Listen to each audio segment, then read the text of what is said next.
Hello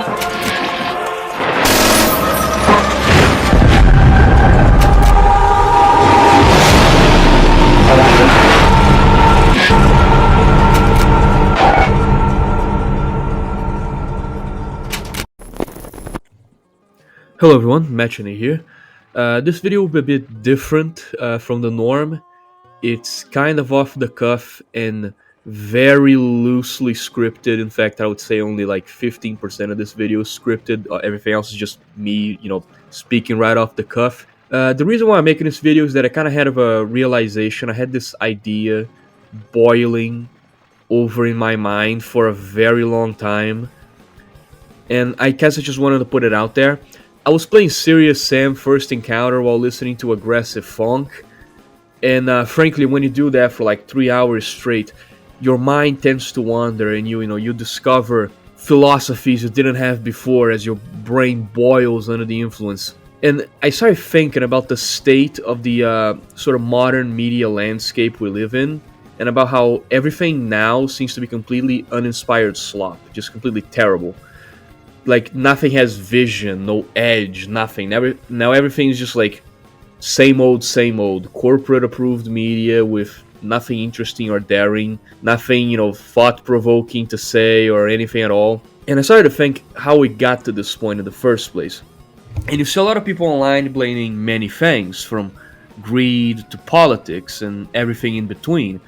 And although there is truth to this, greed and political polarization have done a number on popular media, and that is undeniable. But I came to the realization, I think I figured out the real reason why everything is devolving into complete slop. Because greed and politics can destroy media, but it needs, how can I put it?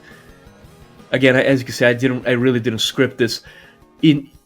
There's ideologies that get into things, and there's greed, there's corporate executives that can fuck everything up, but there's also something deeper, I feel. There's some kind of drive to want to change things at all in the first place, and that's kind of what I'm going at. Like, it's above greed and above politics. It's more like this sort of zenith idea. Like, this is like the bottom reason why it happens. And I think I kind of, I think I have an idea why. Like, the kind of an underlying, motive or instinct, I guess you could call it, that causes this to, basically this chain reaction to even start, that eventually leads to media becoming slop. Frankly, this is kind of a new idea I have developed. It's a theory, and it is in its infancy at the moment, so I'll probably get a lot of things wrong. But I think it's an interesting theory nonetheless. And I have summarized my thoughts on the matter by giving them a name, which I will get to, but this video will be about how fandoms develop, how they deteriorate, and how they eventually kind of just slopify themselves into becoming meaningless. It's not really a long video; it's kind of a short one because I don't want to make a gigantic essay. I just want to kind of talk about a basic idea. This video is about what I have coined niche insecurity, and this thing, is the reason why, in my opinion, everything's becoming an inspired corporate slop.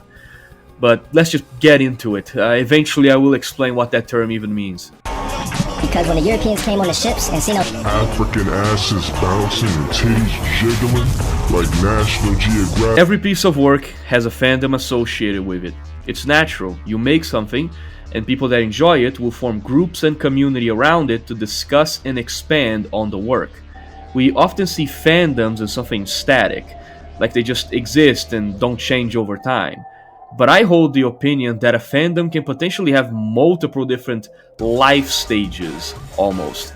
That depending on the actions of the individuals within that space, the fandom can be altered and eventually have almost like a cascading effect that might even reach outside the fandom and change the work itself. This can be in a good way or a bad way, but today we're definitely looking at the bad example. Very bad. Imagine, if you can, a video game franchise. I'm just gonna use video games, but it can use for any like thing, movies or whatever. I'm using video games for this one. Let's call it fucking, I don't know, Machine's Grand Slam Super Jam. This franchise originally small, possessing only a focused, small fan base of fans. This is what it's called, like the niche period. And this period is the golden age. Okay, the people here, hardcore fans. They've been there since the beginning. They truly love the media they're consuming wholeheartedly.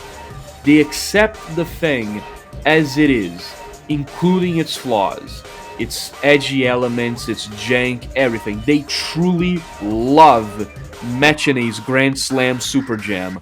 And they love it, and this is very important, they love it for what it is, not what they want it to be. During this period, being part of the fan base is a privilege, not a right. If the game doesn't resonate with you and you're not willing to embrace it and everything that it contains, you simply can't be the part of the fan base. The fans and the following, they won't twist themselves to fit you. No, either you fit in or you don't. That's just the way it is. And during this time, the media in question is very original, bold, challenging. It's artistic, edgy, and probably not something your average normie would like, of artistic expression. It's not made for some kind of market. It's not developed with the help of a spreadsheet or market research. It simply exists. Take it or leave it. This is definitely the healthiest time in the fandom. Like this is the time that people look back on. You know what I mean? This is the time that people pray for in a fandom. Like this era is peak. Absolute cinema will never be challenged. But sadly, depending on how things work out, this period might not last. And if you get unlucky, your fandom might leave the golden age and go down a much darker path. Nobody's got AIDS. Mods, ban anybody speaking Portuguese. Let's get these jungle fuckers out of here. Fucking internet. You see, being part of a niche or being part of a subculture, belonging to anything, it comes with certain drawbacks. If the niche you enjoy is, let's say, violent or, sexual or just anything at all that's like outside the norm a little bit, like, a particularly hard subset of video games or something that's very competitive or something that is very like dark or grim, these are things that aren't really up to the palate of the average person. So being part of these subcultures comes with some kind of negative label. If you enjoy some games that have more sexual elements in nature, you're gonna be a creep. If you enjoy games that are very difficult, you're a masochist. If you enjoy things with violence, you're kind of a psycho. And this stuff you see a lot of fans. Like, for example, if you're a fan of Warhammer, you've probably been accused at least once of being like a fascist. It happens. Like, this the kind of shit I'm talking about. What you like can give you negative labels. Every single one of them is retarded because media does not matter, okay? It's fiction. It's not real. Who cares? But hey, it doesn't fucking stop people from being dumb. So you like this hyper-violent game? I guess you must like killing people. Like, no, it's ridiculous. It's a retarded idea, but it's a very pervasive idea. If you be part of a subculture, you're part of a niche, you're going to get a label. However, for a true fan, actual genuine appreciator of the medium, they don't care. Because it is something to them that brings value, it brings entertainment, it brings joy, it brings fun. It is an honest feeling. You can't fake it. You can, but it's very difficult. You have to be a good actor to pretend to have fun. Like, it is easier, in my eyes at least, from my experience with people, it is easier for someone to pretend to hate something than pretend to like it. Because enjoyment, pleasure, fun, it is something very organic in your brain when you feel it. Hate, in a way, is easier to manufacture than actual happiness. Like, it's easier to pretend to be a hater than to pretend to be a fan. It's what I'm getting at. So, if you truly enjoy it, you will continue to enjoy it, and wider society be damned. They don't, like, the true fan, they don't care if most people don't like the thing. If they receive a negative label or whatever for liking the media, they will not stop doing it. Their enjoyment is genuine. It will happen independently if the normie accepts it or not. But this right here is where the problem starts. Because you see, some people do care about the label. they care immensely about being labeled. They are what I like to call either the... I haven't decided on yet. I don't know if I call them insecure fan or fake fan. As you can tell, this idea is really, you know, let's just say it needs a couple more months in the oven. But whatever, let's call them Reddit men, okay? They're the Reddit men of a fandom. These guys, they genuinely are fans of what they consume. Like, these aren't just, you know, they're not pretending. They really do enjoy the thing. They are fans. Like, you can't take that away from them. They really are, they really do like this stuff. However, they are terrified of the label and what it means. Essentially, they think they know they won't be accepted by wider society and they might be othered by everyone else. So they're so terrified of this that despite their enjoyment and love of the material, they are willing to modify, change, remove, or otherwise censor the very thing they enjoy if in their heads it gives them even a slightly higher chance of being accepted and not being labeled something negative. Let me give you an example. God of War. That's just a game that came right in my head. I'm gonna use that example because I think I have a good... You know what? Actually, I'm gonna use God of War because I think I have a good thing in my head for it. The original games are very violent. Kratos is an unabashed anti-hero. He doesn't give a single fuck. And there are gratuitous scenes of naked, more objectified women, right? It's a very, you know, product of its time thing, and it's absolute peak, by the way. I wish the God of War games were still being done in that style. A true fan, someone who enjoys this piece of media in its entirety, they truly love it. And everything that comprises it, they know this. They not only know this, but this is what they're looking for. They like God of War, they like the scenery, they like the violence, they like the story, and tits. A fake fan, on the other hand, the insecure fan, he still enjoys the game just as much as the true fan, but he is scared of the label that might come with it. That by playing this game, someone might see him as some kind of dude bro or sexist. They like the game, they enjoy the media, but they are terrified of the repercussions that like wider society might have on them. That by enjoying this, they might be seen as lesser or otherwise, you know, othered. And this fear of one's media choice being problematic, and that, you know, oh, they might be canceled or judged for this, is niche insecurity. You fucking faggot! Stop wasting my motherfucking time! Hurry the fuck up, bitch! Niche insecurity is a term I have coined, or at least I'm pretty sure I am the first person to say that. Please correct me if I'm wrong, by the way, because I would love to know if someone has already used this term before. I don't know, but I came up with this in my head, so fuck it, I'm taking credit for it. It's mine now. Trademark, all rights reserved, Machinate Enterprises. If you ever use this title, you have to pay me 20 shillings. But before I get into it, let's break it down just in case we're all on the same level here. A niche is a situation or activity specially suited to a person's interests, abilities, or nature. And it can be anything from what food you like, what skills you have, and of course, what media you enjoy. While insecurity, well, I don't have to even explain that one. You already know. So I define the union of these two words, niche and security, as the following. Lack of assurance and confidence in regards to one's suited niche interests and nature. More specifically, in regards to media consumption and fandom identity. What do I mean by this? This is the feeling or the complex that is felt by the, the Reddit man, the insecure fan. The idea that they truly enjoy something. This is in their nature. This is something that they have. This is a niche within media, within creation that they enjoy. But because of the negative connotations that might come with it, they are so terrified of them.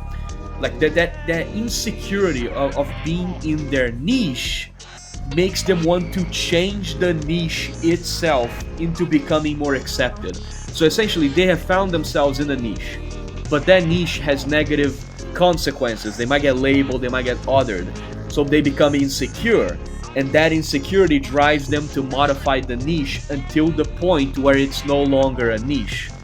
because then it alleviates the insecurity. This person, right, they are basically stuck in a bit of a conundrum, because then it becomes the obvious question: how do they solve this issue, quote unquote, of theirs, where they're in a niche but they're insecure about it, but they want to escape the label, so they have to destroy the niche? How do they escape this? What is their solution? Make the niche enter the mainstream. If the normie won't come to me, I will go to them, which is the completely wrong approach to artistic expression, by the way. When you make something, art in this case, it should come from the heart. You don't make art for others. You must first make it for yourself. You don't chase people trying to make them see you and your work. That is ridiculous in my opinion. No. The ones who appreciate what you make will come to you instead, literally. Like, I know it sounds like naive almost, but it's true. If you build it, they will come.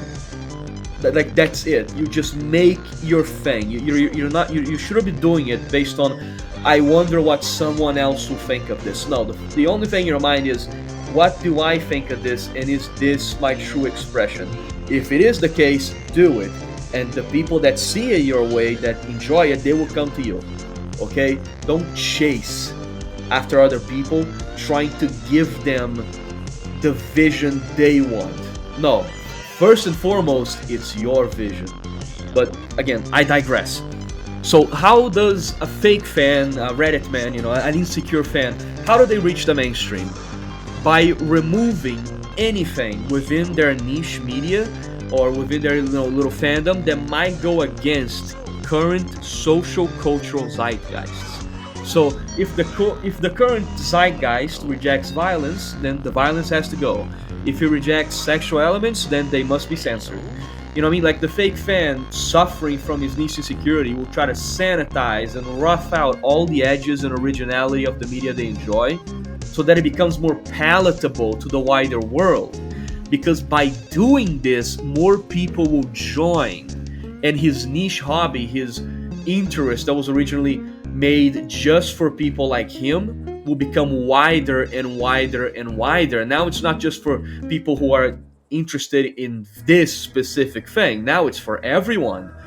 But of course, if you make something for everyone, you have to take out certain things. You have to rough out some of the edges. You have to change certain things, because everyone is a very large fucking amount of people, and they have different tastes. They have different perspectives. They have different expectations of media.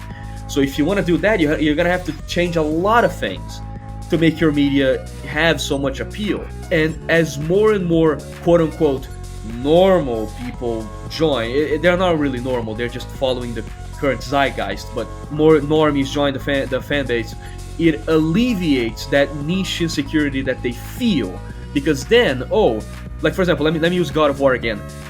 God of War originally was this hyper-violent, very like dude bro, it was very violent, very sexual, Kratos just fucks a bunch of women, kills a bunch of monsters violently, he doesn't give a fuck, he's super angry. It is that style, you know what I mean? It is, I don't know how to put it in words, it's almost like older brother core, you know what I mean when I say it, like that 2000s edginess, and it was awesome. But then you look at like the God of War games now, right? Like the new ones we have. There's no more objectified women. There's no more, like, there is some violence, but never to the same extent as the originals. The originals are way more violent. Kratos is now some bearded soy jack. You know what I mean? Like, he has been emasculated almost, become almost. You want to know what Kratos is in the new God of War? He is a pissed off, more powerful Joel from Last of Us. That's what it is. Like, his personality has been changed to almost become Joel. So you see the changes, right? The things that were made. This attracts a lot more people. It becomes something that is much more accepted. It doesn't have anything that might scare anyone off. It doesn't have anything edgy. It doesn't have anything that could be rough. It's a very general audience's experience. And so everyone rushes in, everyone can enjoy it. And this cleanses that feeling of insecurity, because now, I'm not some weird dude bro playing this game in my basement. I am just another person. Millions of people play this game. See? I made this game safe for normies, and now millions of them play it. So now, I'm not some weird guy, I'm not some strange dude bro, I'm just like everyone else. I'm just a normal guy, everyone. Like, see what I mean? It kind of removes that feeling. You know what I mean? They no longer feel othered because of their interest. Their interest no longer divides them from everyone else because they have made their interest everyone else's interest as well. They seek to kind of enhance their own social standing by making what is niche into something that is mass appeal. If everyone likes it, then, you know, it's kind of like the syndrome thing.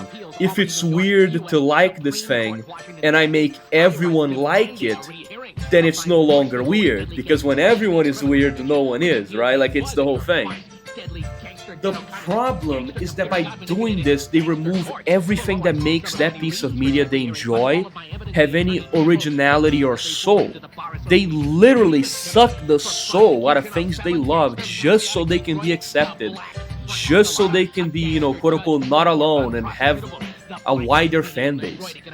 Like, as they do this, they start to break down, and this is something you will notice all the time. If these people are infiltrating your group, and they're like, if the, I guess you can call them, you know, the sleeper cells inside these people, if they're activating and they're starting to like fuck up your fandom, you will notice the signs. Okay, let me ask you how you can spot these, because they are all the same.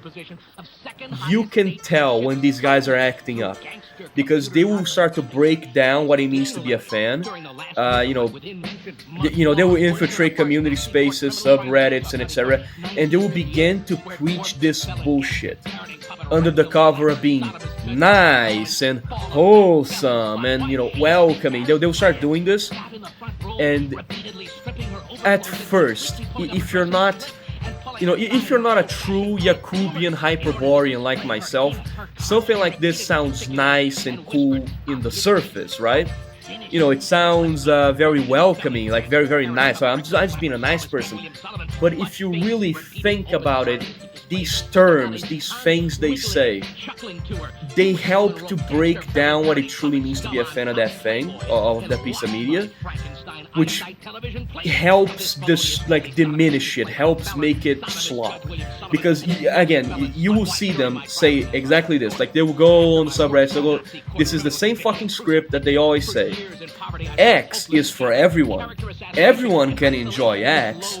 We must end gatekeeping. You don't need to like X, Y, and Z to be a fan of X.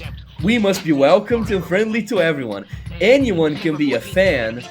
Like, just me saying this, you probably have flashbacks to these type of people where, oh no, you only played one of the games? Oh, you're already a fan, bro. You understand everything. Oh no, you only played the remake? Yeah, bro, you're one of us. Like, you don't need to understand this to be a fan. You can still be a fan even if you haven't played it. It's the cry of the video essay fan that probably has only watched the game but never actually played it, yet they really want to be a fan. Like, it's these type of people. However, there are very big, obvious problems with this mentality. No, not everyone can be a fan. And not everyone should be either. No, okay? Most of the time, a piece of fiction is not for everyone. And that is a good thing. Like, something not being for everyone is good. It's not bad. Like, people say, oh no, it's not for everyone. They say it's like a bad thing. No. That is an amazing thing. If you make a piece of work, if you make art, it should not be for everyone. The more specialized and focused a piece of media is, the more of a profound impact it will have on the people that are looking for what it provides. The more mass appeal a piece of media is, the less interesting, bold, and profound it is. One of them diminishes the other. Now, there are exceptions to this rule. There are some pieces of media out there that have managed to almost do the impossible and thread the needle of being both amazing and mass appeal. There are some out there. There are some that have managed to be profound and extremely deep and good, and not for everyone, while still kind of being a little bit of mass appeal. But that is the exception to the rule. You really need to understand this. These pieces of media that manage to be both profound and beloved by the masses are the absolute exception to the rule. Seriously, they should not be used as examples, because it is literally a 1 in a million thing when it happens. It is very difficult.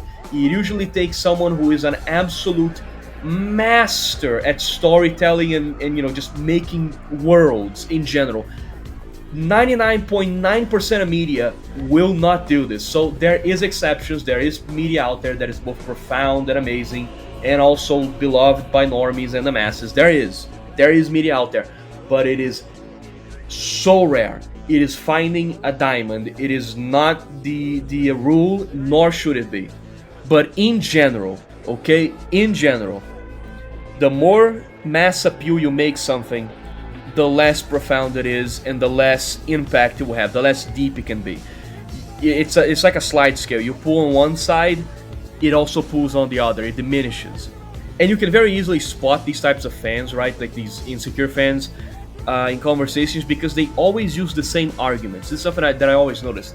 If you point out flaws in the newer titles of the franchise, the plot holes, the disrespect for the canon, the stupid retcons, the unnecessary changes, everything, right? Like, you point out how the quality has been decreasing, they will never respond with a proper refutation. Mostly because they can't, because deep down they know that the newer titles are indeed worse and inferior. So instead they just sort of repeat the same line over and over again. Oh, we brought in many new fans, or it made it more popular, or it sold 1 gorillion copies, or you should be happy they even make new games. They always say this stuff. These people really are NPCs. The only thing they can throw your way is statistics. Like, these idiots actually think that sales numbers matter when discussing the value of the work. It's crazy. As if selling more copies somehow makes the bad writing disappear, but I digress. Okay, so we have this problem, right? We have these guys, they're infiltrating, they're ruining everything, they're trying to rip apart everything that made this piece of work good, so they can, sell it to the masses and, remove their feelings of insecurity. How do we fight it? The way to fight this is to not be ironic, it's to be genuine, it is to be honest, it is to truly enjoy something and defend it and say, no, I enjoyed this and I don't care. Like, oh, this has repercussions, this will make people look at me differently. Just, you should take that as motivation to dig in deeper and defend the thing you enjoy more. To say, no, I will not change myself to fit you. And if anyone tries to come up with some stupid idea in your fan base, in your fandom, in anything you enjoy, about how we can maybe change some things to become more popular, you should shut it down immediately. Immediately. It needs to be exposed, it needs to be spoken about, it needs to be removed. It needs to be said, look, being part of this fan base is a privilege, not a right. Okay? It's not some fucking open house. Not everyone can just walk through the door and now suddenly they're here. No, there is standards. This is what we are. This is what we do. We're not changing it. This is what we enjoy, and we don't care what anyone else thinks. That's how you fight this. It's by standing your ground. It's by, when they ask you, open the gate, at the very least, you should first ask why. And they better have a very good reason why. And I guess I want to finish off this video with kind of an example. Like, I was spitballing this idea with a friend once, and we're kind of like, we're trying to create like a metaphor or like some kind of example for it. And we end up settling on like soda. Let's say you make soda, right? You made some new brand. Let's call it Machine Cola. Okay, Machine Cola. You made it, and it's at first, it's a completely original recipe. Everything new. It's very fizzy. It's got some punch to it. It's got a lot of like carbon inside of it. It's very, very good. But you deeply want to sell it to the highest amount of people. But then, of course, if you do that, you're going to run into an obvious problem. If I want to sell it to the highest amount of people, the problems I'm going to run into is that, oh, there's people that prefer less carbonization. So I take some of so I make like the drink less carbonated. Oh, but some people like it with less sugar. So I take all the sugar out, I make it light. Oh, but some people, they don't really like it. Like it has a bitter taste, a bit of it. It has some punch to it. So we take out the bitter taste. We make it sweeter. We put some corn syrup in it or something. And we keep doing this and doing this and doing this. But the problem is, eventually you're going to reach these conflicting views because some people are going to like it with sugar. Some people are not going to like it with sugar. Now you're going to have to make a decision. But if you keep trying to remove and remove and remove to make it everyone enjoy it, right? You just keep taking elements out. Oh, take out the sugar, take out the caramel, take out the fucking colorants, take out everything. If you keep trying to do that, sure, it might expand your sales, but eventually your soda is gonna devolve from a drink to water. Like that is what you're going to do. You're gonna turn your soda into water. Truly, water is the only thing that everyone can enjoy because it has no taste. It's flavorless, it's tasteless, and it doesn't smell. That's why everyone can enjoy it because it's nothing. And I want to bring that up as like the ending to this video. If you want to make something that everyone would enjoy, and you try to do that by removing aspects of it, eventually you will be asked to remove more and more and more, and eventually you will either reach a point where you can't take it anymore and there's nothing left to remove, or you will remove so much, you will remove to the absolute bottom, you will peel the onion of your piece of work so deeply there will be nothing left. It will be just like the soda. It went from a drink to water. It just went back to water. It went back to the nothingness of, the base element. So I don't know, again, very, very rough idea here. Like, I'm gonna be honest, you can probably like peek a bunch of holes into, like, point out problems in my theory and shit. Again, it's just some thought that came to me once when I was playing Serious Sam. I don't know what it is, when I play Serious Sam I get ideas. But again, I would love it if some of you guys expanded on this idea, because again, this is very rough, it probably needs some time in the oven, and this video isn't even scripted. So I'm just putting it out there. If you enjoyed it, if you didn't, I don't care. But anyway, that's it. New videos coming soon. In fact, you might actually see you might actually see a couple videos even today be released. So, hey, thanks for watching, and mentioning out. Do you want me to drink your blood? You have to take it by the door by power. Incidentally, we do not have water, so we drink child blood.